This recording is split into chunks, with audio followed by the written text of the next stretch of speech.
This is Autoline Daily, the show dedicated to enthusiasts of the global automotive industry. The world is changing at an ever-increasing pace. No matter what the mode of transportation, there is always the need for an efficient propulsion system. And that's exactly what BorgWarner has been doing since the earliest days of the automotive industry. We want to know what drives your testing. OTA, connected car, diagnostics, remote testing. Intrepid Control Systems is here to help you work from anywhere. Intrepid Control Systems, driven by your data. EV startup Lucid Motors says it's on track to start production in spring of next year. The first phase of construction is done at its site in Arizona, and the company is now commissioning and then will be testing the equipment needed to make its Air sedan. The factory, which first broke ground about a year ago, is currently a shade under 1 million square feet and will have initial capacity to build up to 30,000 vehicles a year. In 2023, production of Lucid's first SUV is scheduled to start.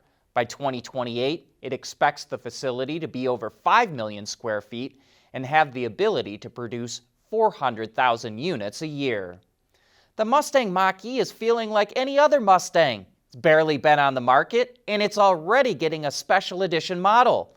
The Mach-E GT Performance Edition is able to draw more power from its battery pack and has a target 0 to 60 time of 3.5 seconds. With 480 horsepower and 634 pound-feet of torque, sticking to the EPA estimated range of 235 miles might prove difficult. Other enhancements include 19-inch Brembo front brakes, 20-inch wheels with summer tires, MagneRide dampers, sculpted front seats, and an aluminum bezel around the instrument panel. The Performance Edition will be available late next summer. Well, Hindenburg is pointing its finger at another company. The investment firm that specializes in shorting the stock of startups took down Nikola earlier this year when it documented how the founder Trevor Milton had lied and exaggerated about his company's capabilities. Yesterday, Hindenburg went after Kandi, the Chinese startup that wants to sell the lowest cost electric vehicles in the American market. Hindenburg documented how Kandi falsified its sales and revenue to dupe investors. And that was enough to eliminate a quarter of the company's value in just a matter of hours. In fact, that triggered a sell-off of other Chinese EV companies, including BYD, NIO, XPeng, and Li Auto. So it feels like we need to say, startups beware! You better tell the truth, or Hindenburg will hunt you down. What's the weather tomorrow? High of 64. Find me the closest coffee shop. 20 results found. And a date for tonight. Oh, you're good. Introducing dynamic voice recognition in the all-new Hyundai Elantra.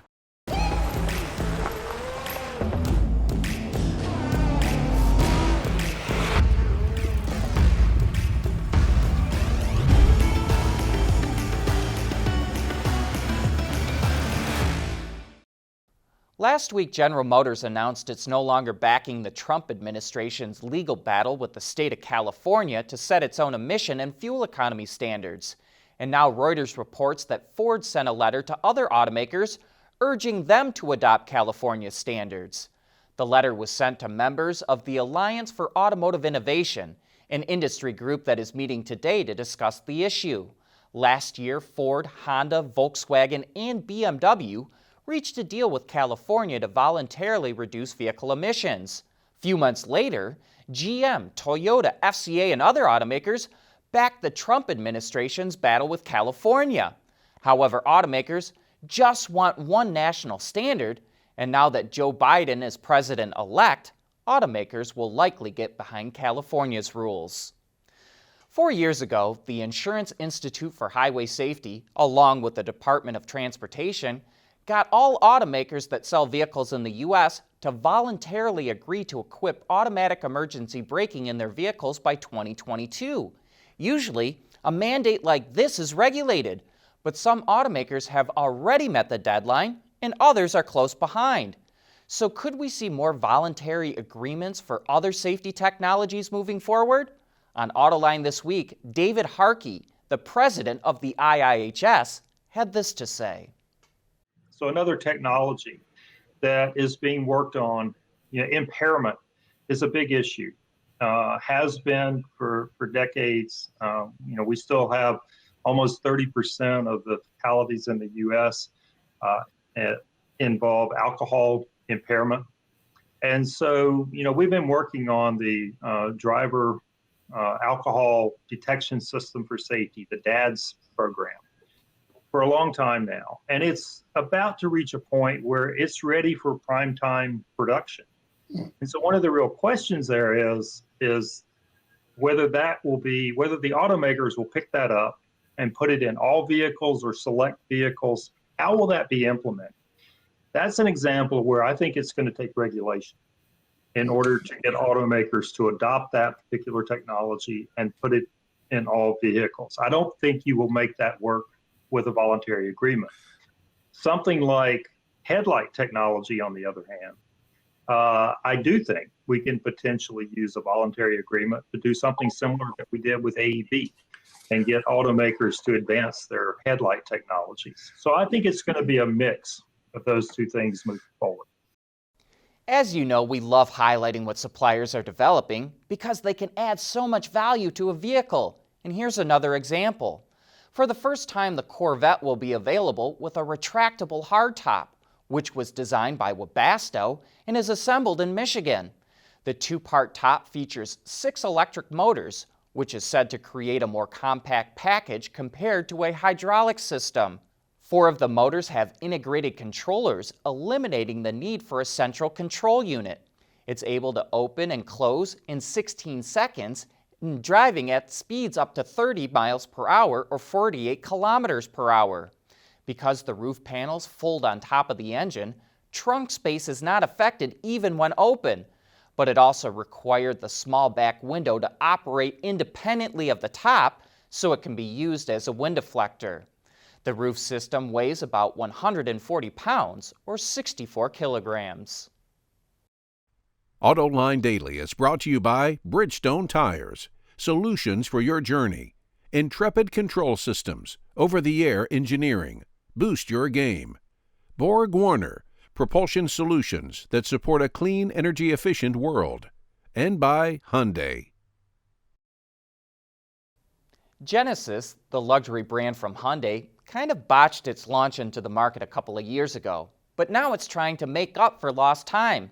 And we just had the all-new G80 come through the Autoline garage, and it's pretty clear that Genesis has a two-pronged strategy to elbow its way into the luxury segment. Great value for the money and head-turning styling. Let's look at prices first. The base rear-drive G80 starts at $48,700.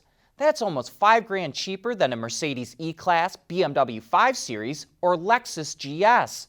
But the one we drove with the Prestige trim line that had all-wheel drive and a 3.5-liter turbo came in at $69,000. Now to the styling. The G80 almost looks like it could carry a Bentley badge, which should come as no surprise. Sang-Yup Lee, the head of design at Genesis, previously worked at Bentley, so he knows what kind of details make a car stand out. And the G80 has sweeping lines that take your eye from the bold grille and move them all the way to the back of the car. Note how the headlamp graphic is picked up again behind the front wheel wells and yet again at the tail lamps. Study that carefully because every Genesis is going to use that look. Inside, the G80 is tastefully appointed and quietly comfortable, but the instrument cluster behind the steering wheel looks rather bland. And then there's this rotating ring on the center console that operates the navigation, radio, and HVAC controls that takes some time to get used to. Under the hood, you get a choice of a 300 horsepower 2.5-liter turbo or a 3.5-liter turbo V6 with 375 horses. Overall, this is a sophisticated car that deserves a test drive if you're in the market for a luxury sedan. But one thing's for sure, Genesis needs to get the word out. In October, sales of the G80 in the US market fell 86%, and we think this is a car that deserves far better than that. Henrik Fisker tried to launch a car company a decade ago, but it crashed and burned. But rather than give up and slink away, he's back. And this time he's going all electric. But that's not nearly as interesting as how he plans to develop and build his new vehicles. What's that all about? Well, join us this Thursday for Autoline After Hours, when Henrik Fisker will be our guest. But that's it for today. Thanks for watching, and please join us again tomorrow.